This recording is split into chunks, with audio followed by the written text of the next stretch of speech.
Yeah, one of the cool things. Oh, there's there, right there. Oh, wow.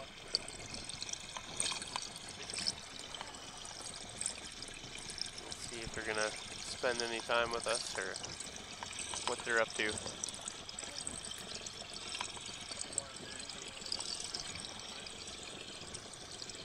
Oh, there they go.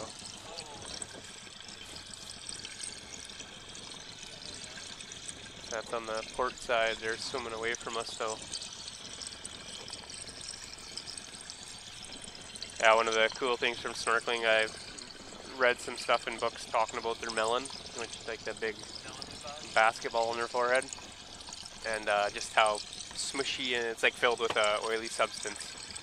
And when they're pressing, you could feel like it's squishing up against the wetsuit. Really? Yeah. That's cool. Yeah, I'd imagine too, like people were asking if you could feel the strength of the whales because they're kind of pushed up, you know, it seemed like they're trying to flip me over, or I don't know what they're doing, but when they're pushing with their head like that, I'd imagine they couldn't, it seemed really sensitive. I don't know how much pressure they'd be able to put on the melon. It's very malleable. They're able to change the shape of it too. I think they push air through their sinuses and they can move the melon around. Seriously? Yeah. Wow. And that's just.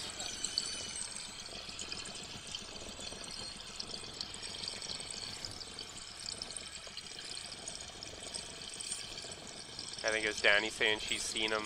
I think it was her talking about it, where you could just watch. Or who was it? They were in an aquarium years ago, and they said they seen the beluga, and through the glass you could just see its melon morphing and changing shape. Very odd to see.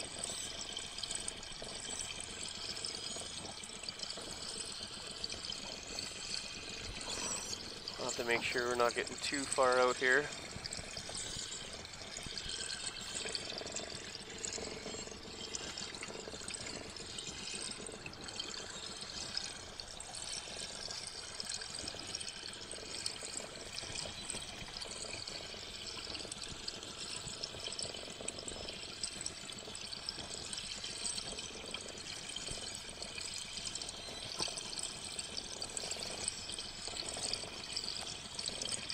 Seem to be on a mission heading elsewhere. I think if we go too far out, we'll start to buffer.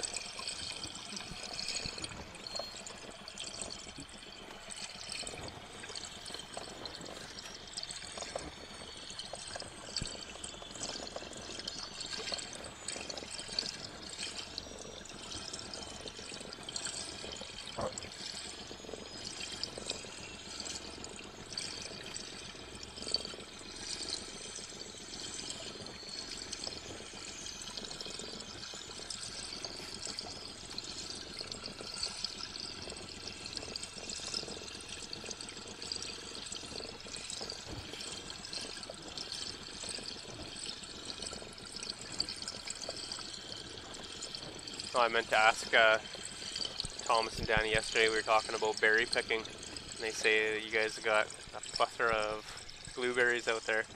Yeah. Where are they around the center? Is that a secret?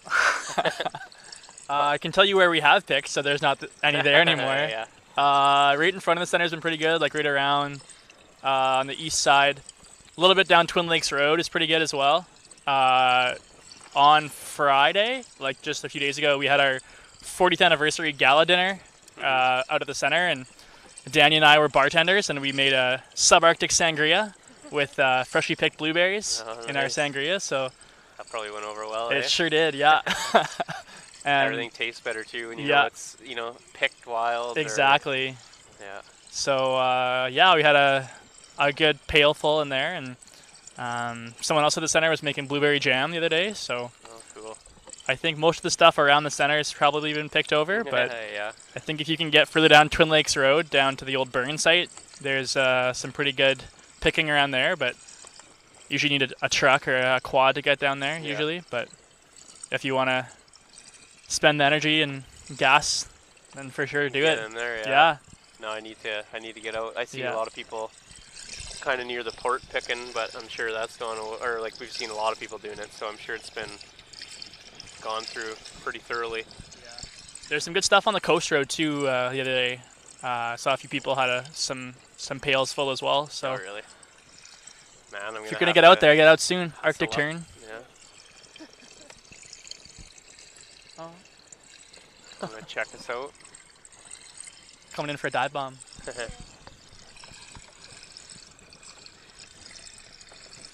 Yeah, one of Heather from Parks. Do you know? Heather McLeod, yeah. She was.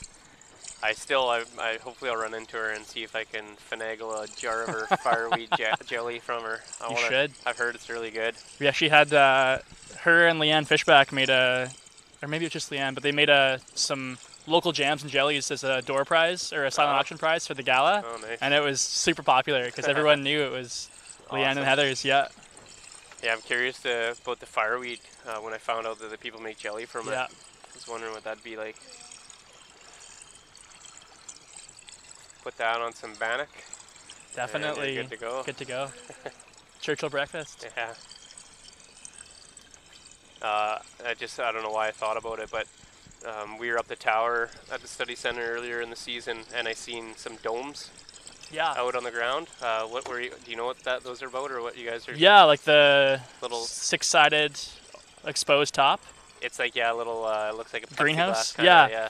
So that's an ITEX site, so International Tundra Experiment, and basically it's climate change research, and so it's sort of a bit of a greenhouse, and it's simulating a passive heat rise, so temperature increase. I think it's like between 0.8 and 2.3 degrees, so it's quite a significant increase in heat. And so looking at what the tundra will look like in the future. So they leave that for years then? Yeah, and so it's an ongoing experiment. I think there's about 50 happening around the world where there's tundra, sort of exposed tundra happening. So they're measuring vegetation growth in the enclosed plots, so that's where there's the 6 sort of like mini greenhouses, and then the exposed plots where there's like just 2 stakes, and in between that like 1 foot, that one plot. So we have 3 sites around the center that the science research techs will go and check, and I'm usually the bear guard, so that's how I know all this stuff that the research techs do. With an enclosed dome like that, wouldn't like CO2, things like that, or the oxygen levels all be affected, or how does that? I think generally because it's like open on the top, they do get. Oh, they're open on the top. They're open on top, so it's not enclosed, so it's not like a full dome. Yeah. It's just 6-sided, maybe 8 inches high. Trapping or. So it's just kind of trapping that heat in there. Yeah. So you still get all the weather, all the precipitation you would get out there. But you do see vegetation looks to be a bit thicker inside those plots. Really? So I don't know what that means for the next 50 years, but we've got a lot of data loggers in there as well, and you can kind of measure temperature and I increase. suppose it's one of those things where you don't just get the results in one season; it has to be an ongoing thing. Definitely, yeah. But it's pretty cool, like for us in Churchill, like small town Manitoba, to have an international experiment like that. It's going on all over the world, in all the Arctic countries at least. So. Yeah. Oh, it's really interesting. I had no idea. I didn't know what to think when I seen them. Yeah. Something going on out there. Yeah, there's one outside the study center, and then 2 down Pulsar Road, towards Ramsey Lake. So if you continue down the study center through the rocket range, and then don't take Twin Lakes Road, but go left, kind of like through the range. Yeah. It's that little road right there. Oh, okay. Yeah. And Ramsey Lake, that's where we get our water from. We truck in our water at the center, so it's a 6-kilometer drive down there. The water truck. Yep. The big long, you can kind of see it from the tower. It sort of goes up and then it wraps around. Yeah, that's the one. That rocket range too out there. Every time I go out there, man, it just. Yeah. Do they? A couple right here. Oh, we got a few over there. Do we, or does anybody do tours, or do they talk about the rocket range, or is it totally like? We do like an interpretive tour, so we'll take people up to the buildings, but we won't actually walk into any of them. They've got a ton of asbestos and lead paint, and it's really dangerous. Like that one building where they'd view the launches from, that glass is a foot thick, I was told. Yeah, the blockhouse. Insane. Yeah. It looks like a bunker. Yeah, definitely. And I didn't realize that all those buildings were equipped to launch rockets. So yeah, there's a number of launchers out there. Yeah. Yeah, no, that's just all kinds of. You see the rocket at the entrance when you're driving into the study center, and it's just that one on the road. That's the Black Brant. So that was manufactured in Winnipeg, actually, by Bristol Aerospace. So it's kind of one of the claims to fame, I guess, of of the rocket range, Manitoba Connection. And it was like for weather and then communications. Is that the two main reasons that they were launching rockets when it was operational? Yeah, like basically, 1957 was the International Geophysical Year, and so they got a bunch of funding from the federal government to do this exploration of the rocket range. And from 57 till like about the mid 80s, early 80s is when it was operational, and they were doing sounding rockets, upper atmospheric exploration, so in the atmosphere between 100 and 300 kilometers above the surface of the Earth. At one point, there was talk of like how to extinguish the aurora, some really like odd research. Trying to think what else they had going on there. NASA had a few rockets up there actually, so that was pretty cool. But it's just like a good site because you had sort of Arctic northern access with like the rail line and whatnot up here, and you could still access it. And when Fort Churchill was here, you know, military presence as well, so kind of made sense. But yeah, I guess in like the mid 80s there was a change in government at the federal level, and funding was shifted and no longer made sense to have the rocket range. So they said that at one point they were trying to reopen it. Yeah, there was a couple of talks about like commercial rocket use, so like people could pay millions of dollars to. Sounds cool. Kind of like a range. Richard Branson kind of Elon Musk kind of guy, but even like there was talk of a mushroom farm or like an old film set or like some weird stuff, but nothing really panned out. It looks like it'd be tough. Like everything's, you know, it's not getting any attention. So just to revamp that place to get it up and going again, and then to probably meet new specifications or code or safety requirements would be a lot of money. I think there was one or two like one-off launches by university groups who would come up and just use the site, so like outdoor launches, but not actually use the equipment, the old launchers. But it's pretty cool. It's got a National Historic Site delegation, but it's not funded, so there's no like recognition by Parks Canada, things like that. There's just you know, one little plaque. And when it falls down, that's where it'll stay, kind of thing. Now the seawall, that mural out there is pretty cool looking too. Yeah, the belugas. It's suiting. For the building that it's on. And then, do you know who that is on the back? Dennis Campari. Okay, and what's the significance of that? Do you know? I think he was one of the bear guards and logistics guys up here, and he's a bit of a Churchill legend in his own right. So I think some of the artists had a little bit of extra paint and wanted to bid an ode to Dennis, I guess. Cool. There's also another guy on the golf balls. I'm not sure who that is. I think it might be Eddie Lundy. But we were trying to turn around and we just pulled on the side of the building. Like, oh crap, there's another one there. And then of course the one of Brett there at the that's pretty obviously Brett. Yeah. And that one's really cool. I really like that mural. I think that's my favorite. Yeah.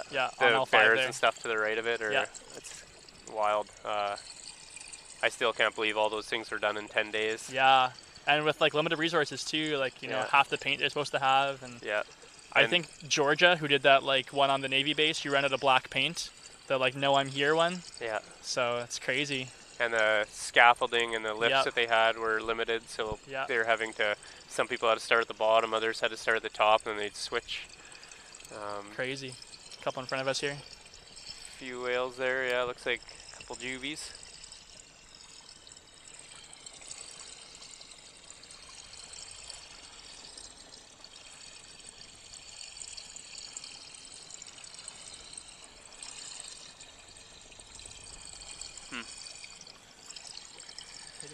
So it seems like some people may be having issues with the site right now, but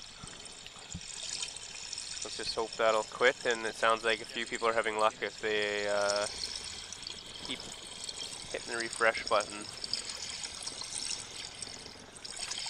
So that's kind of, from my end, that's sort of all the advice I can give you guys. Hopefully it'll smarten up there shortly. I will say though, you are not missing much right now, visually speaking. Not a lot of whales happening. One popping up behind us there.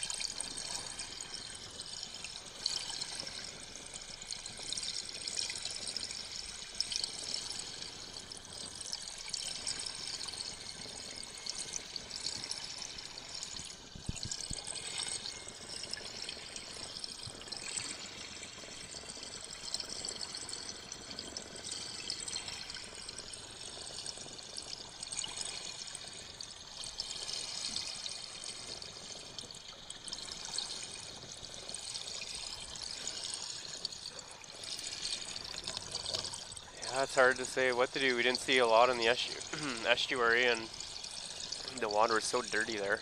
Yeah, So with no it's- sea north around, it's tough. Yeah, I was gonna say we can go up to Cockles, but that's quite a jaunt from here, and it's just it's gonna be really mucky up there. And just because we didn't see a lot out, I don't know if Cockles would be any good.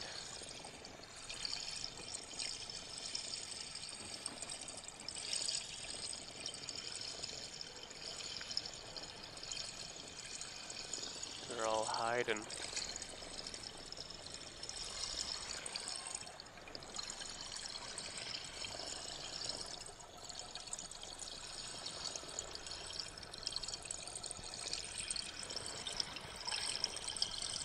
What's your favorite season then, having worked out here for both now a couple times? Do you like the summer months, or well, I guess after last winter, what do you think of that? I wasn't actually here last winter, so not Aurora season, so Oh. not for the blizzard. But between polar bear and beluga season, probably end of August, I'd say, around this time, it's the best Yeah. for me at least, because belugas for sure are possible, and if you're lucky, you can see a bear or two in August. They're mostly on land, and if it's a clear sky, you can see northern lights if they're active. And to see kind of that Churchill trifecta in the same day or in the same trip is pretty spectacular. That's a lot of things knocked off the list. Yeah. So this time of year and last week and the week ahead, I think is right where we are right now. Yeah. Probably the best time of year. I guess because even doing buggy tours, it's not considered bear season right now. Yeah. So I know people sometimes, just being out in a buggy, you're expecting you're going to just drive out to see some polar bears. Yeah. But that's not always the case. But still, you get to go out on these tours, and you have the potential to see the caribou and Yeah. Possibly a bear, like you said. Lots of there's still some birds kicking around. And Yeah. Here. I was out Monday with a group on the buggy with Jim there. Oh yeah. And we saw 3 caribou, so nice. it's a nice bonus for Yeah. sure.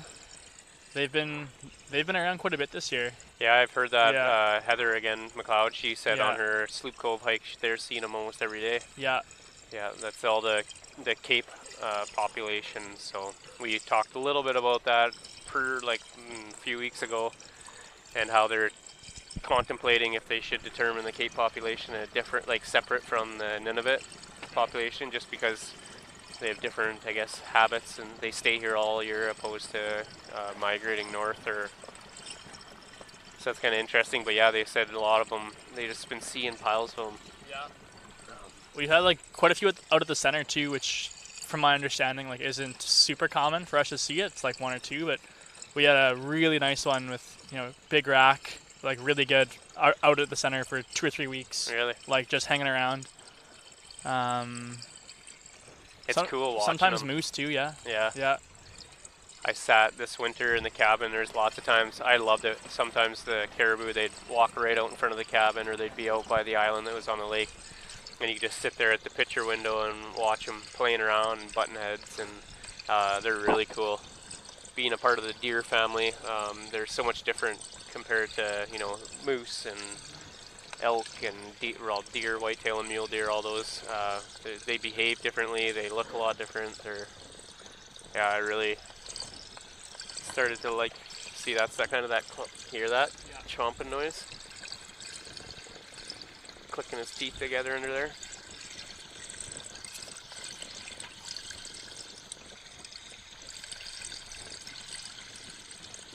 Yeah, moose, so around Goose Creek, I've heard there's lots of them there.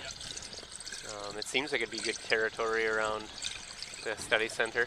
Yeah, definitely. We had a moose, nice mom and calf last year, I remember. Yeah. Just at lunch, yeah. She was right there. Really? Big moose, yeah. Right Yeah, at the window. Really? Yeah. We went out to Ritchie last winter, and the whole way out there, you're just coming through lots of willows, and it seems like the perfect place. Yeah. I think the moose up here are pretty large too, they're whoppers.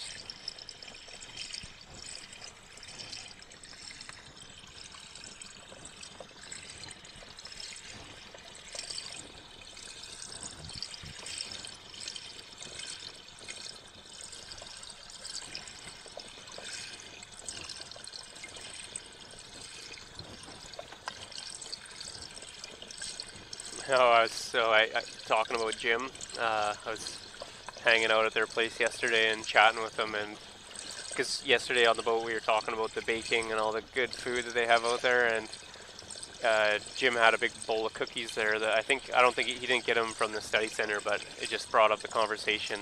And he said him and Simon, who was out on the boat with us earlier in the year, he's Simon G, the photographer from the UK. He was out here, or he was out with Jim at the CNSC, and he said they put up a sign saying fresh cinnamon buns in 15 minutes, and it was like as if an alarm went off. He said 40 people instantly were like, right when that tray came out of the oven. He said it was just they were flabbergasted. They were the only people sitting in the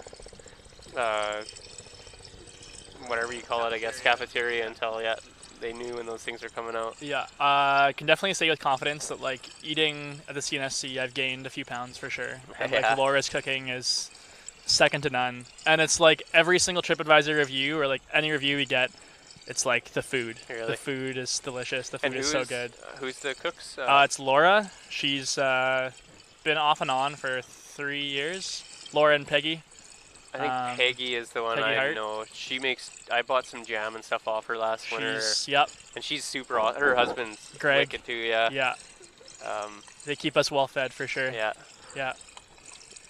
Yeah, her jam is really good. And Greg, we went over to their place in Goose Creek, and he's quite the character.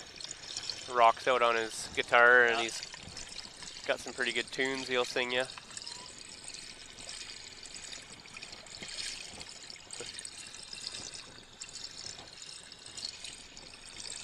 So I guess it's a good thing they got the gym on site then, if they're going to be feeding you guys all that good grub. Yeah, it's surprising, like there is still people, you see a lot of people running around, and I was hoping, to do some running while I was up here, even just earlier in the summer. It's just too scary, unless you want to like keep looking behind your shoulder every 5 seconds. I know like Parker rides his bike out to the center quite a bit in the summer. I'd feel safer on a bike even, but oh, definitely, yeah. Still. A bike and like a starter pistol, I think, is a lot better than. Good combo. Yeah. And then being on the highway, there's majority of the time that I see him out there, there's traffic around, and I'm sure a bear could run faster than a bike, but you still have probably a exponentially better chance than if you're on foot. Yeah, like out in the afternoon, I think you'd definitely get some traffic, and I'm sure the study center, we're on that road quite a bit, researchers or staff or whatever, so people in and out. Someone's going to be around.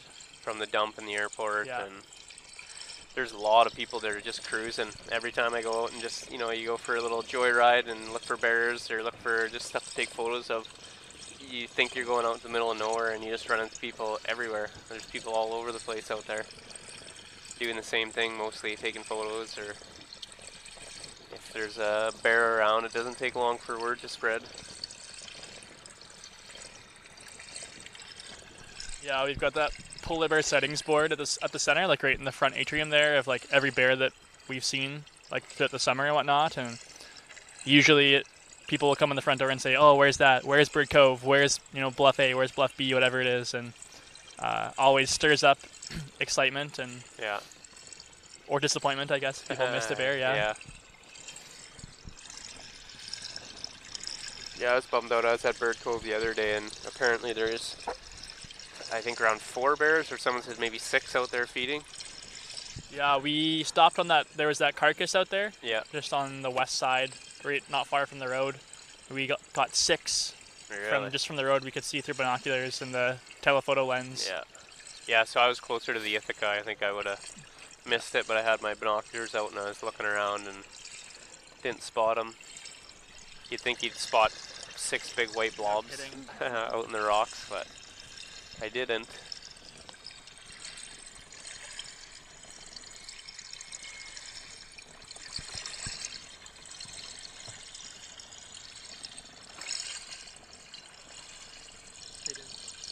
Wannabe Traveler would like you guys to sing some songs, if you don't mind, to try to bring the whales in. Nope. They already know. I've made sure to tell them that my singing would be sure to drive the whales away. I was saying it'd start an early migration if I start to sing out here. We should plan to record some of Rob's stuff over the winter and get a nice track going for the hydrophone. Yeah. Well, I know Maddie from PBI, she was out, and a number of people have told me when the day she went out kayaking, the whales were surrounding her boat. She's got a really good voice. She's out there singing away, and it goes to show how sensitive they are to sound, right? Like if they can pick that up just from coming up out of the water and hear it enough to know they like it and then congregate around the kayak, that's pretty neat. I know Alex DeVries always says that the whales love the Beatles. Yeah, I've heard that too.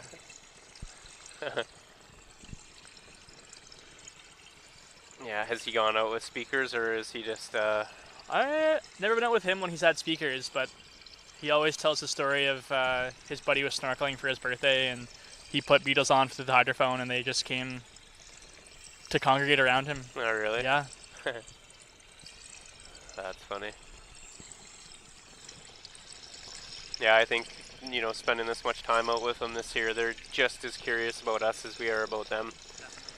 It's not so much like, I mean, we you know, are thinking, oh, we're out viewing the whales, but they're kind of probably, for all we know, saying, oh, let's go view the humans. Yeah.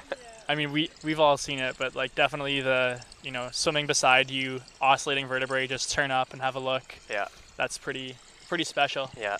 Yeah, so I mean, it's good to hear other people say that, because I've talked about it a lot, and we've had a lot of guests, they all say the same thing, and it's such a weird moment when, especially the first time it happens, when a whale pulls up beside the boat and it's swimming alongside, and all of a sudden you see it turn its head to look at you. It's pretty magical. Yeah.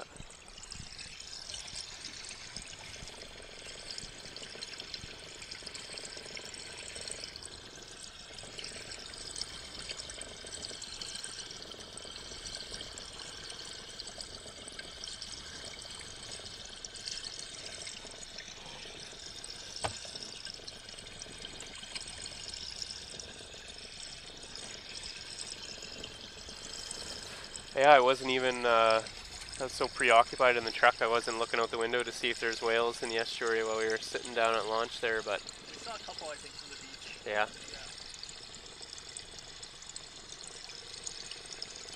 A few back there.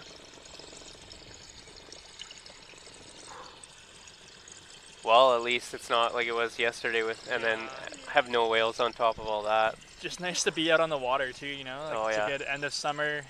Cap things off. I know Yeah. We grew up going to the lake near home all the time and spent a lot of time on the water, and this is totally different. It kind of gives you a new appreciation, just enjoying bobbing around. You're not worried about tubing or pulling somebody on a wakeboard. You're just taking the time to relax and putter around.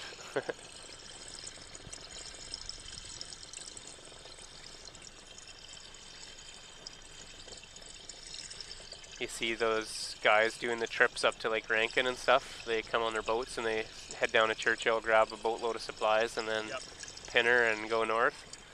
That'd be I'd like to do it with somebody that knew what they were doing, but that's got to be quite the trip. Even just to get up to Steel River or something, like just further north of here, it'd be fun. Yeah. Yeah.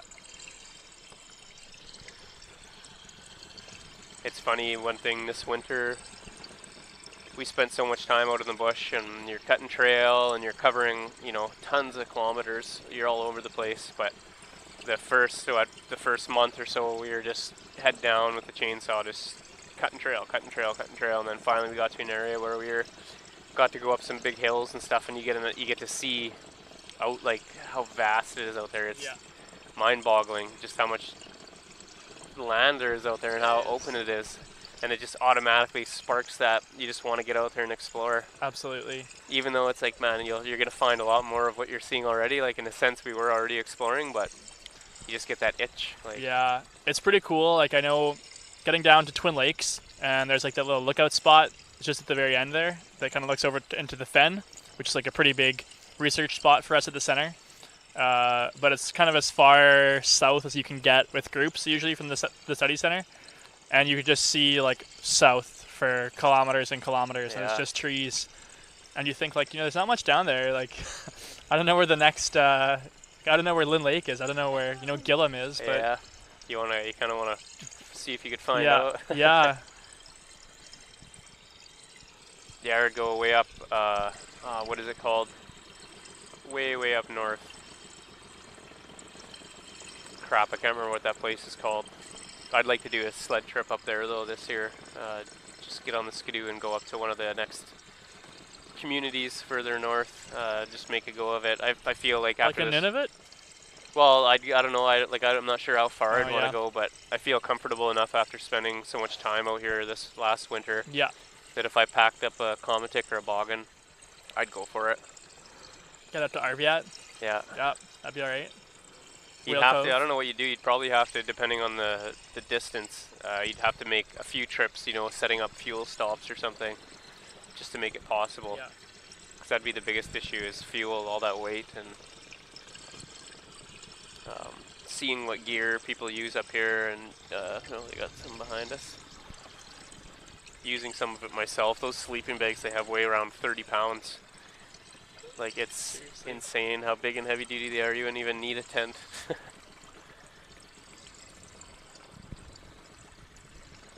Oh, we got one coming up closer here. Few behind us now. So you can see.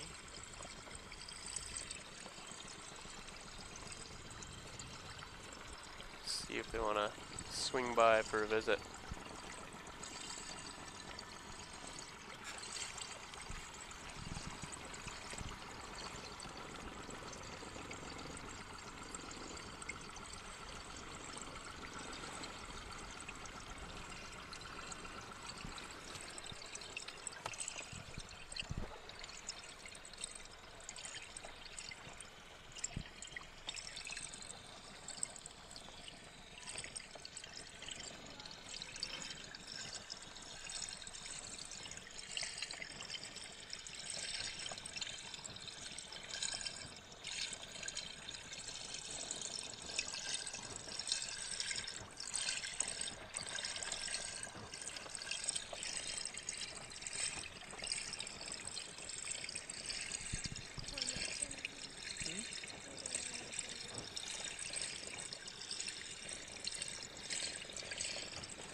Yeah, they're dodging us today. We don't want to hang out with the beluga boat.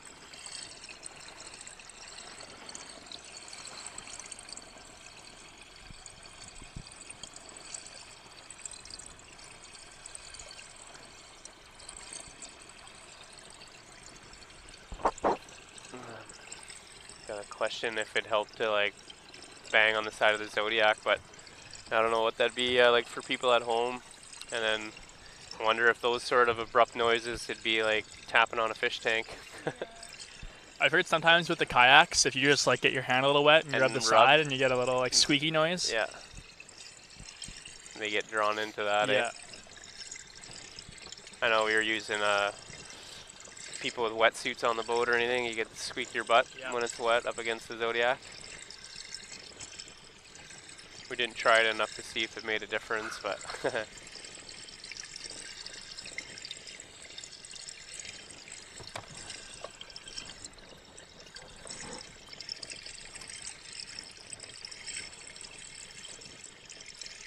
oh, there's a few of them. They're just a ways out there.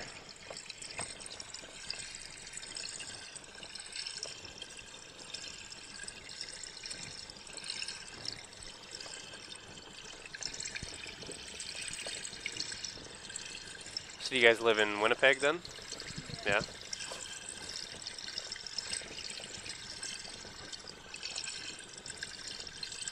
Makes Churchill a little more accessible then, eh?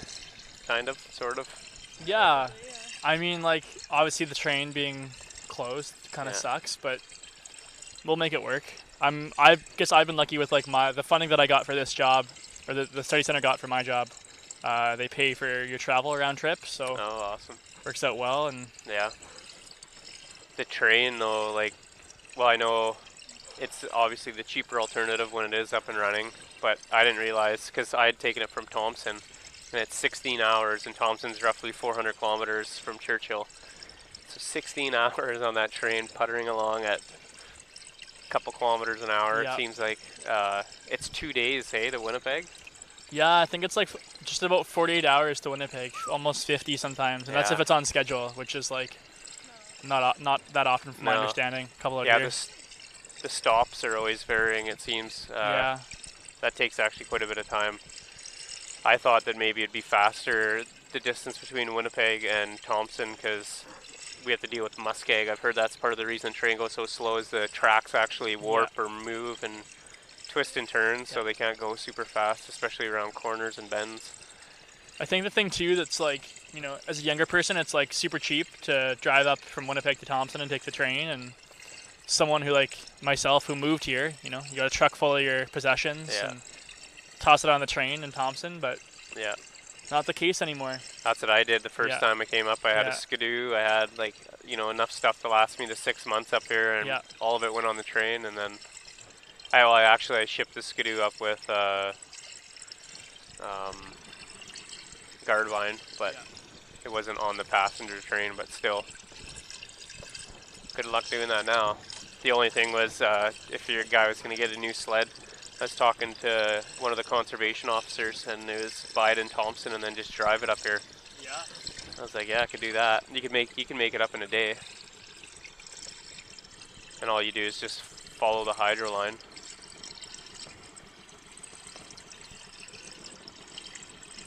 Couple behind us here too. Oh yeah, might be able to get out that far.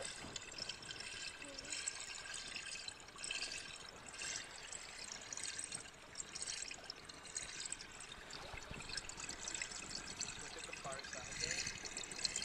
On the shore.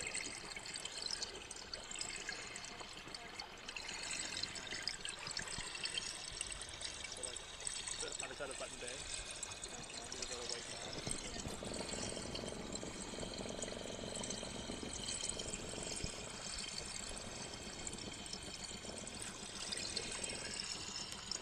So wannabe travelers asking about the train and if there's any wildlife. When I came up in the winter, it was, you know, you only have a few hours of sunlight a day, and then the train travels through the night, so the majority of the trip was spent in darkness, which I was bummed out about. I like to look out the window and see what we're cruising through, but when I left again in the spring, then we had more daylight. I didn't really get to see much. I was looking out the window quite a bit, and we didn't come across anything. I suppose you'd maybe get to see some caribou if you're lucky, or a moose or something, maybe a fox. But I think actually we're pretty close to the border for Arctic fox, aren't we? We're at the very tail end of it, like they're not much further south. Yeah, we've got Arctic fox like plentiful out at the study center. Yeah, Um, but further south from Churchill is further where south, they I don't think peter so. out to Yeah. nothing, right? basically, like once you get into boreal forest, Yeah. the end of the tree line, not so much. But maybe a red fox or something like that. So we do have a footprint in front of the boat. Not sure where he went. We got one on the starboard side towards the front. Oh, there he is. Yeah, they don't seem to be too interested in us today.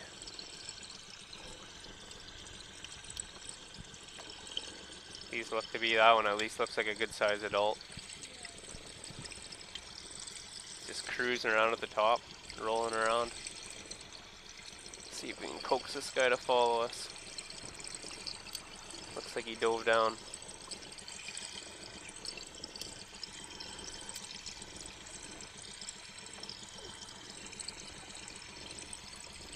Looks weird, eh? He's just staying right below the surface. He's big.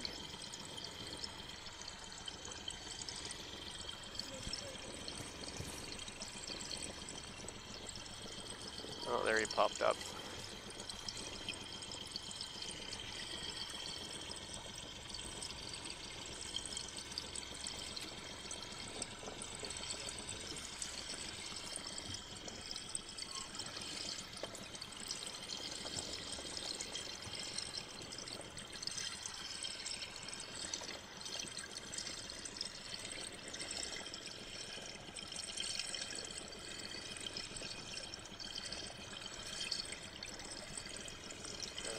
3 of them now at least.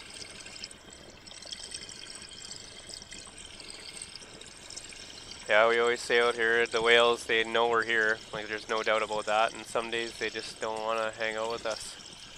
We can stick around in the area, but aside from that, not a lot that we could do.